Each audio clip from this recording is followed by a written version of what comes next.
What's going on, boys? Welcome back to the channel. Today I'm going to be going through the systems and the hires that have allowed us to go from 120k last month up to 250k this month, and how those things are going to be able to push us to doubling and quadrupling our revenue within the next couple of months. But yeah, thought I'd just hit you guys with a quick business update because I haven't really been recording anything in the last couple of months. So yeah, just let you guys know on what's sort of been happening, what changes we've made to the business, what are the future plans, and yeah. First things first, our Shopify plaque finally came for 10,000 orders. I think we hit it in February, but yeah, the plaque actually only came at the start of this month. So yeah, I'll roll a clip of me and Josh pretending that we just got the plaque, and then I'll get into the systems and hires and whatever's been going on for the last couple of months. Yo, what's going on, boys? I thought it was about time to pick up the camera again so that I'm doing another documenting the journey.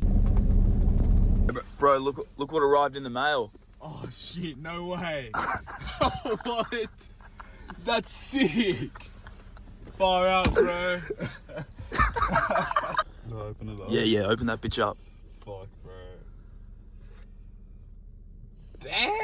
Oh, what? Okay.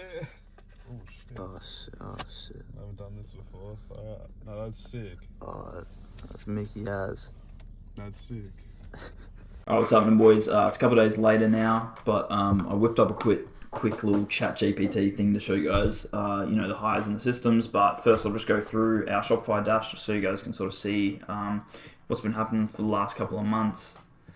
If it'll load. Oh my god, this is retarded because we had that one massive day. Yeah, basically just sort of been slowly trending upwards. We ran out of stock for a little bit here in March, so it dipped down again. But 180k last month. We're at, I think, 240k. If I go month to date. Yeah, month to date is 150k, so this will probably end up at around 250k, similar to last 30. And yeah, basically all we have to do to scale now is just 2x, 3x our content output, hitting new markets, new angles, new customer avatars.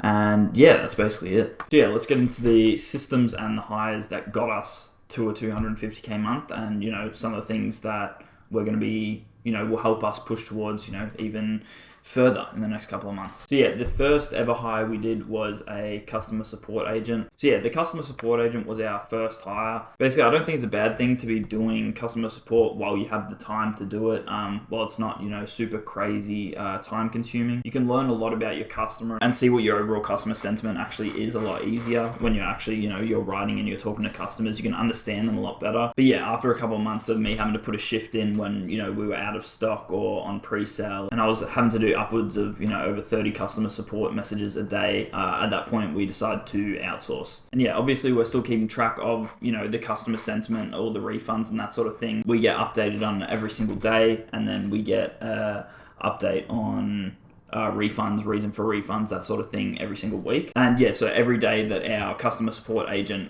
every time she clocks out of work at 12 a.m, she'll send us a Google Drive with the customer sentiment and a summary on each of the complaints and messages that she had that day. So I'll just show you guys a quick one. I might have to blur some stuff, I'm not really sure, but yeah, this is basically it. Yeah, basically she'll fill out the customer problem. So what is the issue? So this is someone wants to cancel their subscription due to moving or renovating. And then, yeah, solution. So what she did about it, the subscription was cancelled and offered a discount code to get them to replenish or, turn their subscription back on when they want to come back. And then here is the customer sentiment. So 1 is happy, 5 is upset. Basically, there aren't going to be a lot of 1s unless it's people, providing reviews, just saying that they really like the product. But in that case, they'll usually just leave a review anyway. And then, yeah, positive topics that we talked about, and then negative topics. So temporary move, renovation. I mean, these aren't even really negative topics, but it's better than putting nothing. And yeah, so I'll just go through this every couple of days. You don't really have to check it every day because we know she's good at her job. And yeah, just making sure, and we'll go through the emails every so often as well, just to make sure that everything is being done as we want it to be done. Yeah, next we have the warehouse pick packer. We've had our warehouse since I think November last year, maybe October, end of October, because we had it for Black Friday. And we've had a pick packer dude since maybe probably 4 months. I think February this year we hired him. And yeah, it was basically, we got to a point where the amount of orders we were doing every day was becoming too much of a drag on us for it to actually be hindering the amount of work that we're being able to do to help scale the business. So we had to get someone in to, pump out orders for us. And yeah, the plan sort of with him is, he really understands, the business well and, what he has to do in the warehouse. And yeah, it's been working for 4 months now. So if we ever had to get anyone else on, to work in the warehouse, he can potentially train them up, become sort of a warehouse manager as things grow, as we scale more, as we, need more people working in the warehouse. He can potentially manage them as we go forward. Next we have a finance manager / finance VA. She handles, stock forecasting, cash flow planning, just a whole bunch of sheets so we can, understand our inventory, understand, what sort of revenue we're able to hit, what we're planning to hit. Keeping track of what inventory or what products that we need to buy more of, what's selling faster, what's selling slower.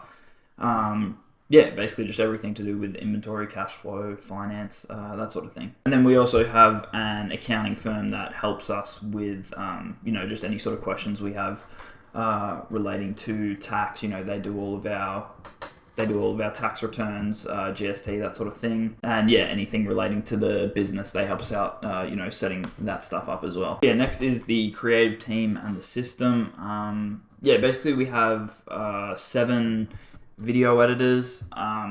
One of them is more of like a lead editor sort of guy. He's the one that we, send all of our really high confidence scripts to, or, sort of more difficult videos to edit, because he's the best. He makes the most, engaging videos. He understands our goals the best. And yeah, he's someone that we've really talked to. He puts the hours in comparison to all the other editors. And yeah, when we talk to him, he seems to understand a lot more about, what our actual goals are in terms of marketing, and in terms of, brand building. And yeah, the goal for him as we keep improving, as he keeps improving, as an editor, as a marketer, for him to end up, becoming a creative strategist and actually helping us with writing scripts and ideating creatives. And then yeah, we've got 6 other team editors. They're doing the same thing. At the moment we're trying to find like a consistent volume. Obviously over the last couple of weeks we're trying to up our output by 2x 3x to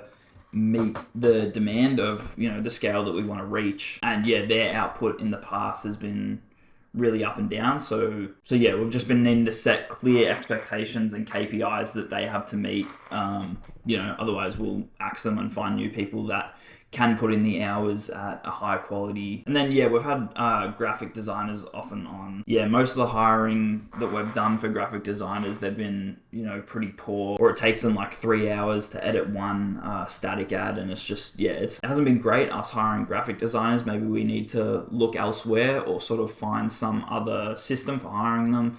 But that's still a work in progress, really. So yeah, at the moment we've still been making a lot of the static ads just because basically we haven't been able to find someone that's competent enough or can work the hours that we need them to, or fast enough. There's basically always been some sort of issue. And yeah, now I'll just go into the creative system really quick. Basically, we just have Notion. Basically, we just use Notion. We used to use Asana for this tracking sheet, but upgraded to Notion. It's a lot better, a lot more streamlined, sort of easier to understand. Basically, there are 4 different tables for whatever position you have in the business. There's a design dashboard, which will just show you all the image ads. That's for the designers, obviously. Editor dashboard, which will show all the editors what videos are in review. Waiting for editor should be in there as well.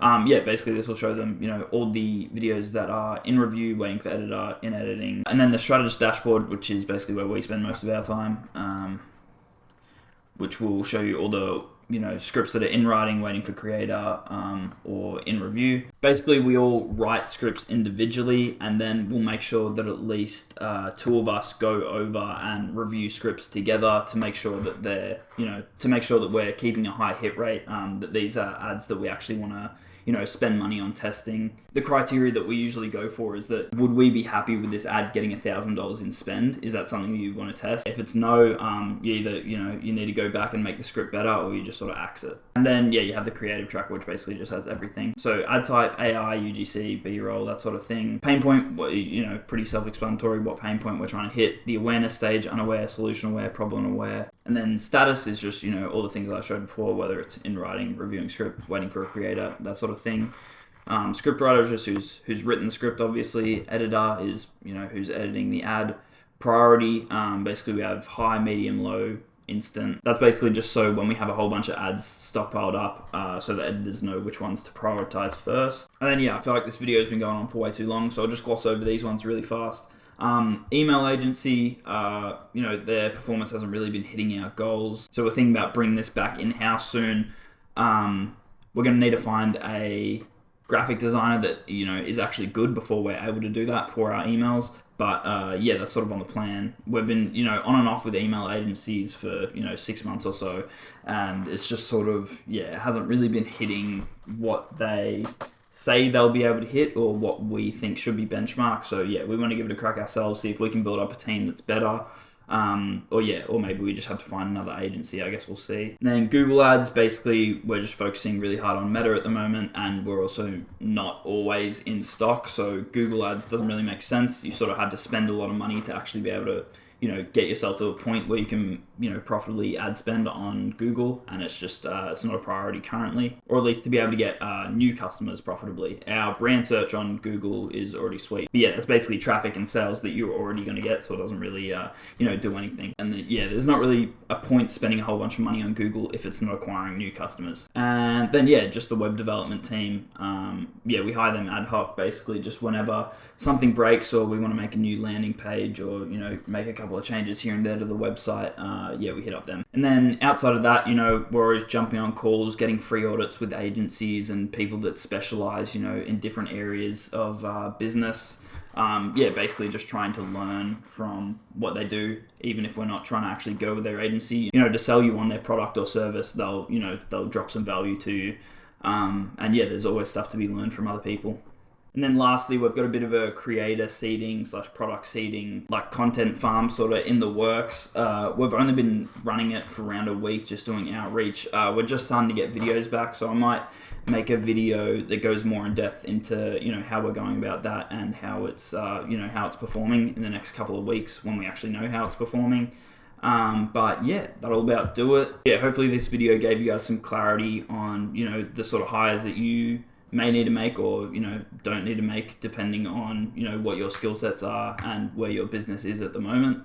And thank you guys for watching. Feel free to join my Discord in the link below, and I'll see you guys later.